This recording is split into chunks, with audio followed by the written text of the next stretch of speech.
కృష్ణాంజనేయులు గారు ఒక క్లారిటీ ఇచ్చారు. క్రాస్ ఓటింగ్, ఓటు ట్రాన్స్ఫర్ జరిగేటటువంటి అవకాశాలు లేవు, క్రాస్ ఓటింగ్కు చాలా వరకు ఛాన్సెస్ ఉన్నాయి అనేటటువంటి అంశాన్ని స్పష్టం చేశారు. 5 సంవత్సరాలు ప్రజా వ్యతిరేక పాలనను ఆంధ్రప్రదేశ్ ప్రజలు చవిచూశారు. అభివృద్ధిలో మనం పాతాళానికి వెళ్ళినటువంటి పరిస్థితులు స్పష్టంగా కనిపిస్తున్నాయి. అయినా కానీ ఓటు ట్రాన్స్ఫర్ ఎలా జరగదంటారు?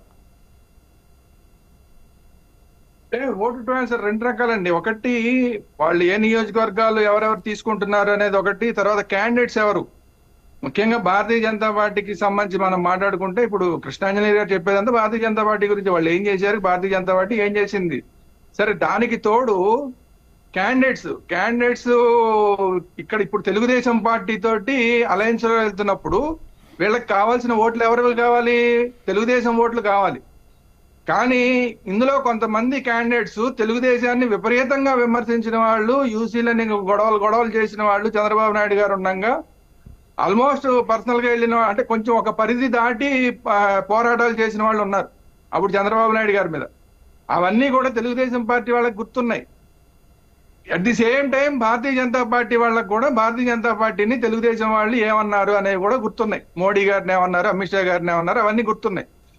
సో ఇలాంటి పరిస్థితుల్లో తెలుగుదేశం పార్టీకి భారతీయ జనతా పార్టీ ఓటు ఎంత 0.85, అవి వచ్చినా రాకపోయినా పెద్ద ఇష్యూ కాదు.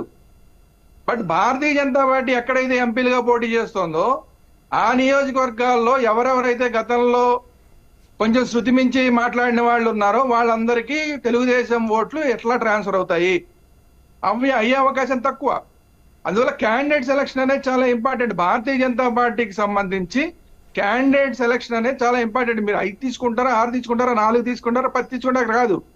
మీరు అక్కడ పెట్టే క్యాండిడేట్ ఎవరు, ఆ క్యాండిడేట్ చరిత్ర ఏంటి, ఆ క్యాండిడేట్ కి ఓట్ ట్రాన్స్ఫర్ అవుతుందా లేదా, గతంలో ఇతను బీజేపీలో ఉండి ఈయన తెలుగుదేశం గురించి ఎలా మాట్లాడాడు, అలాగే పవన్ కళ్యాణ్ గారి గురించి ఎలా మాట్లాడాడు, అవన్నీ వాళ్ళకి గుర్తుంటాయి. కాబట్టి ఆ ఓట్ ట్రాన్స్ఫర్ అవుతుందా లేదా, ఇది చాలా ఇంపార్టెంట్.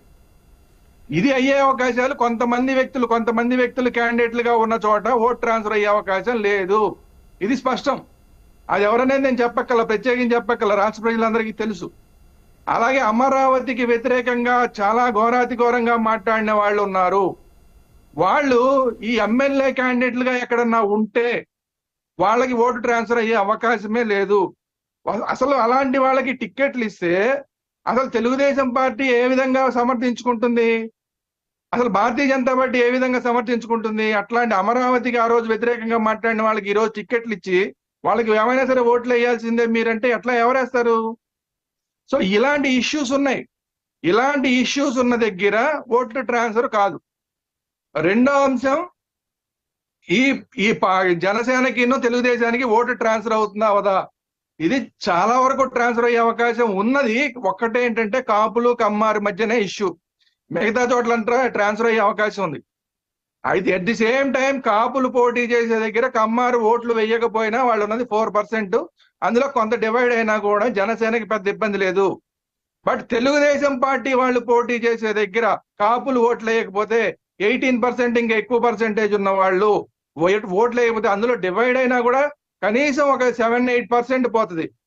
అప్పుడు ఎక్కువ లాస్ ఎవరికి, తెలుగుదేశం పార్టీకి ఎక్కువ లాస్. సో ఇలాంటివన్నీ కూడా ఉన్నాయి. అందువల్ల క్యాండిడేట్లు 10 సార్లు చెప్తున్నాను, ఆ క్యాండిడేట్ల విషయంలో జాగ్రత్త తీసుకోకపోతే తెలుగుదేశం పార్టీకి కాపులు ఓట్లేసే అవకాశం లేదు. అలాగే కొంతమందికి ఇటు తెలుగుదేశం వాళ్ళు ఓట్లేసే అవకాశం లేదు. భారతీయ జనతా పార్టీకి చాలా పెద్ద ఎత్తున తెలుగుదేశం వాళ్ళు ఓట్లేసే అవకాశం లేదు.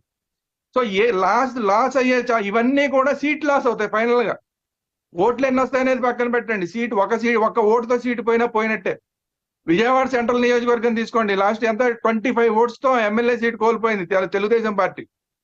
అక్కడ మళ్ళీ ఈసారి క్యాండిడేట్ విషయంలో కూడా చాలా పొరపాటు చేశారు. ఎందుకంటే కాపు నాయకుడిని అక్కడ ఒక కాపు క్యాండిడేట్ ని సెలక్షన్ చేసి పెట్టారు. ఏముంది, ఆల్రెడీ జనసేన వాళ్ళు వెళ్తూనే ఉన్నారు. అక్కడ కాపు నాయకుడిని పెట్టవలసిన అవసరం ఏంది? వేరే అక్కడ ఇప్పుడు మల్లాది విష్ణుకి ఇవ్వకపోవడం వల్ల అక్కడ బ్రాహ్మణ్కి ఇచ్చుంటే కనుక ఒకవేళ మీకు ఆ బ్రాహ్మణ్ ఓట్లన్నీ పడేవి. ఇప్పుడు ఆ బ్రాహ్మణ్ ఓట్లు డివైడ్ అయిపోతాయి.